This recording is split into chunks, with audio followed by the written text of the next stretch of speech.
Dear Chairman, dear ladies and gentlemen, it's a great honor to talk here today, and I'm thanking you very much for the opportunity to participate in this eighth edition of the Global Diabetes Compact Forum. Unfortunately, I cannot join you live today because I'm currently traveling in the Gulf states and discuss how we can improve the quality of diabetes care with the member organizations of IDF. But I did want to not to miss the opportunity to address the forum participants. 2025 is a very important year for the diabetes community. One aspect is IDF gets 75 years. So it's an old organization, and we just celebrated a very successful diabetes congress in Bangkok with over 6,000 attendees. There was a new spirit. The people felt that IDF is back, that there is a community of colleagues who are passionate to improve the quality of diabetes care. It also marks the beginning of the countdown to achieve the Sustainable Development Goals and the WHO diabetes coverage targets. We only have 5 years left. We have to have this in mind. Everyone at this meeting shares the vision of improving the quality of type 2 diabetes prevention by tackling the conditions, risk factors, and ensuring that all people living with diabetes have access to equitable, comprehensive, affordable, and high-quality treatment and care. So accessibility and availability of diabetes care, these are the challenges we have to address. And there are many more people living with diabetes do not having adequate access and availability than those who have.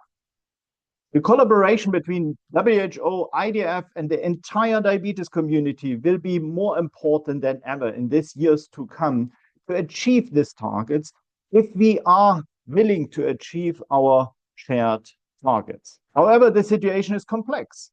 According to the latest IDF Atlas, which we just recently, 10 days ago, released in Bangkok, only 60% of people currently living with diabetes are diagnosed. Furthermore, the number of people living with the condition is to rise from 537 million in 21 to 589 million in 2024, which means there will be more and more people living with diabetes who are diagnosed, and many of them who are not diagnosed. And we should not accept this.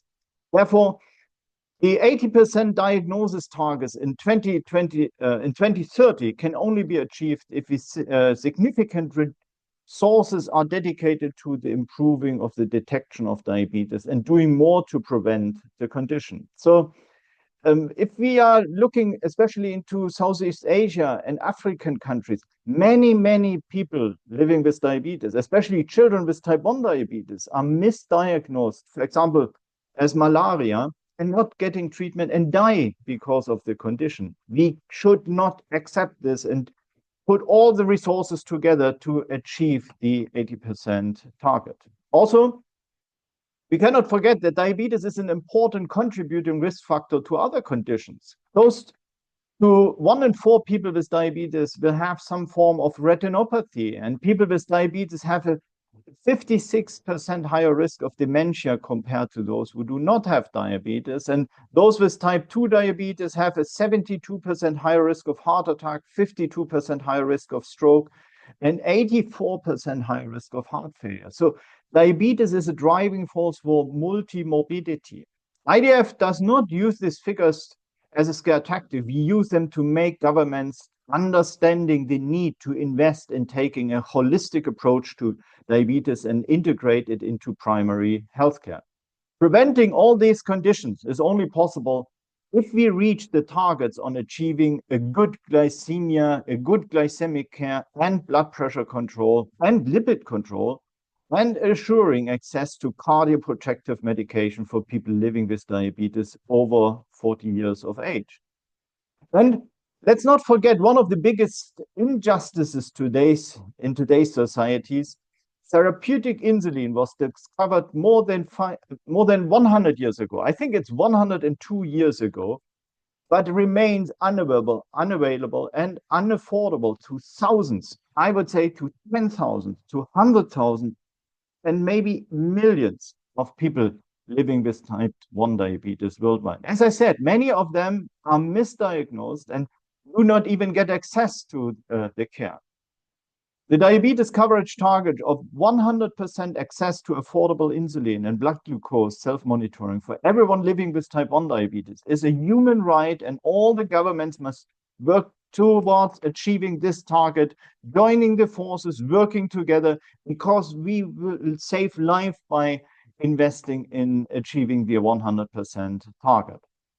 But as complex the situation is, we know what needs to be done. Diabetes care must be made an integral part of primary healthcare services, and universal health coverage has to be achieved by 2030, as foreseen in the Sustainable Development Goals. We all need to work together to hold governments accountable for their commitments and request more human and financial resources to be dedicated to diabetes and primary healthcare. We only have 5 years left. This is not a lot. And a lot remains to be done. But the International Diabetes Federation, with me as the president of the organization, will not give up in making sure everyone with diabetes can have access to an acceptable level of care. I wish you a very fruitful forum with many positives exchange, and I hope to join you in a future edition. Thank you very much for your commitment, your enthusiasm. Thank you very much for your action.